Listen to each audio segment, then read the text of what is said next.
नमस्कार मंडळी, राम राम. तर 2-4 दिवसापूर्वी मी एक व्हिडिओ टाकला होता की काळा झालेला तवा साफ कसा करायचा, आणि त्याची एकदम साधी सोपी मी तर ट्रिक दिली होती.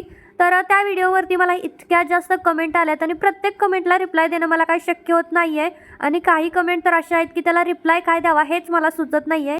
तर त्या व्हिडिओमध्ये मी साधं सिंपल तवा कसा साफ करायचा एवढंच सांगितलं होतं.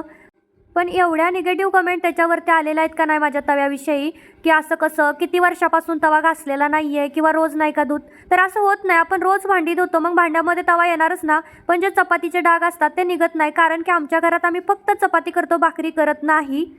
तर काहींनी तर माझी कुंडलीच लिहून ठेवली की बाई तुझ्या तव्याचा मृत्यू जवळ आलाय, आता तू दुसरा तवा घे. तर तुम्ही बघू शकता 4 ते 5 तवे माझ्याकडे आहेत. पण कसं असतं, आपल्याला जो कम्फर्टेबल वाटतो, जो आपल्याला सवय लागलेली असते तोच तवा आपण वापरतो. त्यामुळे तुम्ही एवढा लोड घेऊ नका आणि तुमच्या कमेंटचा माझ्यावर काही परिणाम होणार नाही. जाऊ द्या, मरू द्या, सबस्क्राईब करून जावा. बाय.